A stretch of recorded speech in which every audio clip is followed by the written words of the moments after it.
इसमें मैं बात करूंगा फंगस के बारे में, और ये बहुत ज़्यादा कॉमन है और बहुत सारे केसेस आते हैं डेली में। अगर समझो एक आधा केस तो आ जाता है कि अगर हम किसी पेशेंट को पहले से इलाज कर रहे हैं, उसको प्रॉपर कोई एज़मा चल रहा है या खांसी चल रही है, या अगर को फर्स्ट टाइम किसी का एक्सपोजर हुआ है, तो एक आधा केस डेली होता है। तो आप इसकी एक कॉमन आप समझ सकते हैं कितना कॉमन है। उसमें होता यह है कि अगर किसी को प्रॉब्लम चल रहा है लेकिन हम उसको प्रॉपर इलाज भी कर रहे हैं, तो अगर वो नहीं ठीक हो रहा, उसमें हम यूजुअली ट्रिगर फैक्टर देखते हैं कि कौन सी ऐसी वजूहात हैं जो इसके प्रॉब्लम को ठीक नहीं होने दे रही।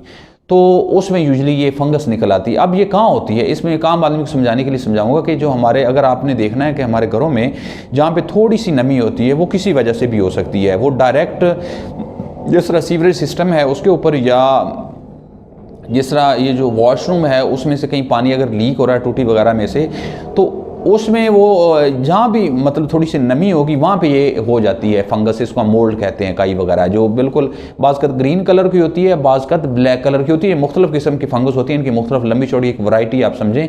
तो ये मुख्तलिफ किस्म की फंगस है, उसके हिसाब से इनका कलर होता है, लेकिन वो वहाँ पर उग जाती है। लेकिन इसमें होता यही है बेसिक कि जहाँ पे थोड़ी नमी होगी, अदरवाइज़ ये नहीं होती, और वो कहीं ना कहीं आ जाती है। एक तो अगला तो क्वेश्चन ये होता है कि कहाँ हो सकती है। एक तो इसमें होता है कि अगर कोई लीकेज है, जिस तरह मैंने बताया है। दूसरा ये होता है कि अगर आपका बिल्कुल बंद घर है, तो बंद घर में ये होता है कि जो ह्यूमिडिटी है उसका लेवल किसी हद तक बढ़ जाता है। यानी ह्यूमिडिटी होती है, हम कहें कि जो वेपर प्रेशर है या जो इवेपोरेटेड वाटर है, जो वेपर की शक्ल में पानी है, हवा के अंदर मुअल्लक पानी आप कह सकते हैं, वो बढ़ जाता है। तो वो कहीं ना कहीं इन दीवारों के ऊपर जब वो कंडेंसेशन का एक प्रोसेस, टेक्निकल टर्म है बहरहाल, वो जब हो जाता है, बंद घरों में ये हो जाता है, तो वहाँ पे ये उगना शुरू हो जाती है। और इसके जो स्पोर्स होते हैं वो बहुत ज़्यादा अफेक्ट करते हैं सांस को और सांस की नालियों को, और इसकी वजह से प्रॉपर एज़मा स्टार्ट भी हो सकता है। अब इसमें है कि इसका किस तरह पता चलाया जाए। अब याद रखें कि बाज़ का बहुत सारी चीज़ें जो है ना वो हमारे रूटीन में नहीं होती, हम उसको कंसीडर ही नहीं करते। और स्पेशली हमारे एज़मा वाले केसेस, या वो लोग जिनके थोड़े पुराने घर हैं, वो रूटीन में अगर उनको खांसी होती है, वो प्रॉपर मेडिसिन स्टोर वगैरह से लेते हैं, अपना टाइम पास करते हैं, लेकिन उनका सिलसिला चल रहा होता है।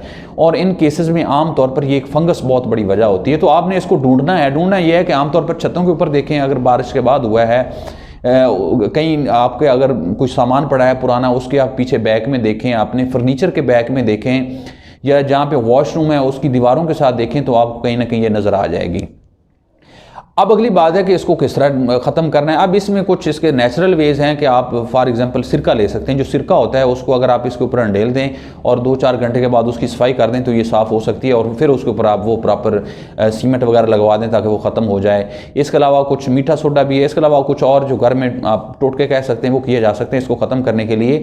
लेकिन बेहतर तो यह है कि वो जो आपका वजह है, जिस तरह लीकेज है, वो ख़त्म की जाए। अगर आपके घर में प्रॉपर वेंटिलेशन का सिस्टम नहीं है, तो वेंटिलेशन का सिस्टम प्रॉपर क्रॉस वेंटिलेशन का होना चाहिए। इस तरह के आपके घर में एक प्रॉपर एयर एक्सचेंज होती रहे, ताकि ये जो ह्यूमिडिटी का लेवल है इसका मेंटेन रहे। इसी तरीके से अगर टेम्परेचर आपके घर में मेंटेन नहीं रहता, तो वो भी उसकी वजह से भी ये उगाती है। अगर इसमें दरमियाना सा टेम्परेचर नहीं है, जो कि नॉर्मल 20 से 25 होता है, जो कि आइडियल होता है, इससे नीचे भी ये गड़बड़ करती है और उससे ऊपर भी गड़बड़ करती है। तो उसमें आपने कोशिश करनी है कि घर अगर आपका नहीं बना तो आप इस तरीके से बनाएं कि उसमें प्रॉपर एक क्रॉस वेंटिलेशन हो, प्रॉपर उसमें धूप वगैरह आती रहे। तो उसकी वजह से ये बहुत कम मिकदार में होती है, बिल्कुल नहीं होती। अगर आपका बंद घर है बिल्कुल, तो उसमें बहुत ज़्यादा चांसेस होते हैं इसके होने के। और अगर आप ख़त्म भी कर दें तो फिर भी ये दोबारा होती रहती है। तो उसमें आप ये वेंटिलेशन का जो है सिस्टम रख सकते हैं। समराइज़ किया जाए आखिर में बात को, तो सबसे पहले तो ये है कि आपने, अगर आपको इस तरह का मसला रहता है, उसको डायग्नोज करना ज़रूरी है। उसको इलाज करते हैं और उसके लिए एक प्रॉपर स्पायरोमीट्री या लंग फंक्शन टेस्ट है, उसमें हम उसकी शिद्दत देखते हैं और फिर इलाज करते हैं। अब अगर आपका फॉर एग्जांपल आपको खांसी है या एज़मा है या इस तरह को सांस का या छींके जो कोई भी मसला है और वो ठीक नहीं हो रहा प्रॉपर इलाज के बावजूद, फिर हम ट्रिगर फैक्टर देखते हैं। और ये उनमें से एक ट्रिगर फैक्टर और बहुत कॉमन है, तो इसको आपने घर में देखना है, इसको ख़त्म करना है, तो आपका जो है मसला काफ़ी हद तक हल हो जाएगा और आपका एक एज़मा का या खांसी का प्रॉपर इलाज हो जाएगा। तो आपने कमेंट्स में ये बताना है कि क्या आपके घर में ये फंगस लगी हुई, तो आज आपने अपने घर में ये देखना है मुकम्मल, जिस तरह जो चीज़ें मैंने बताई, और फिर नीचे कमेंट्स करने हैं। इसके अलावा और कोई आप चाहते हैं किसी टॉपिक पे वीडियो बनाया जाए, मोस्ट वेलकम, आप नीचे लिखें, मैं कोशिश करूँगा कि आपको रिप्लाई करूँ। अल्लाह ताला आपको और आपके घर वालों का हामी नासर हो। अल्लाह हाफ़िज़।